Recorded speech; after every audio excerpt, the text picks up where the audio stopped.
Evangelio según Mateo, capítulo 17. Traducción en lenguaje actual. Jesús se transforma.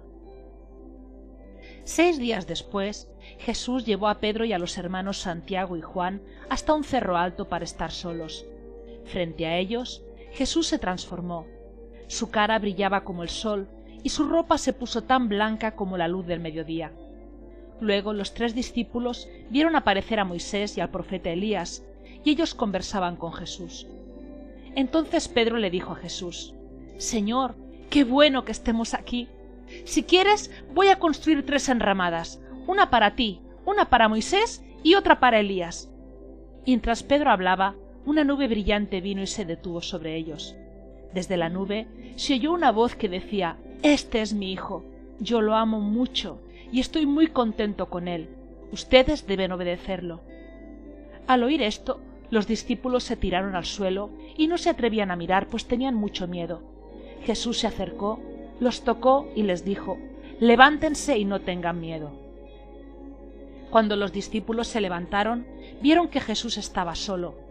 Mientras bajaban del cerro, Jesús les ordenó: «No le cuenten a nadie lo que han visto hasta que yo, el Hijo del Hombre, haya muerto y resucitado». Los discípulos le preguntaron: «¿Por qué los maestros de la ley dicen que el profeta Elías va a venir antes que el Mesías?». Jesús les respondió: «Eso es verdad. Elías viene primero para prepararlo todo. Sin embargo, les aseguro que Elías ya vino, pero la gente no lo reconoció y lo trataron como quisieron. A mí, el Hijo del Hombre, también me tratarán así, y sufriré mucho». Los 3 discípulos entendieron que Jesús estaba hablando de Juan el Bautista. Jesús sana a un muchacho. Cuando llegaron a donde estaba la gente, un hombre se acercó a Jesús, se arrodilló ante él y le dijo: «Señor, ten compasión de mi hijo y ayúdalo. Está muy enfermo y sufre de terribles ataques. Muchas veces cuando le da un ataque cae al fuego o al agua. Lo traje para que tus discípulos lo sanaran, pero no han podido hacerlo». Jesús contestó: «Ustedes están confundidos y no confían en Dios. ¿Acaso no pueden hacer nada sin mí? ¿Cuándo van a aprender? Tráiganme aquí al muchacho». Jesús reprendió al demonio que estaba en el muchacho y lo obligó a salir. El muchacho quedó sano.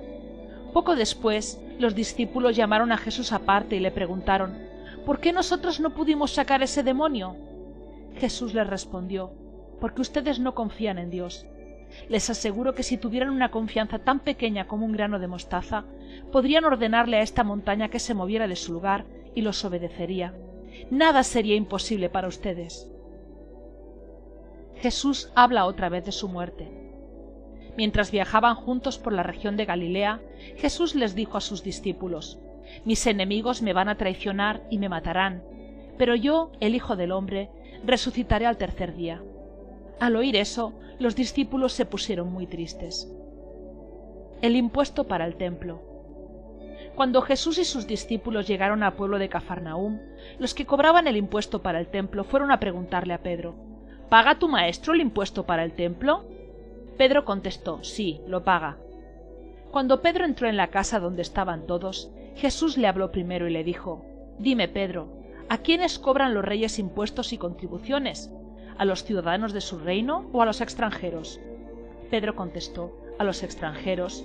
Jesús dijo entonces: «Los ciudadanos del reino no tienen que pagar impuestos. Sin embargo, para que estos cobradores no se enojen, ve al mar y echa tu anzuelo. Ábrele la boca al primer pez que saques, y allí encontrarás una moneda. Toma ese dinero y paga mi impuesto y el tuyo».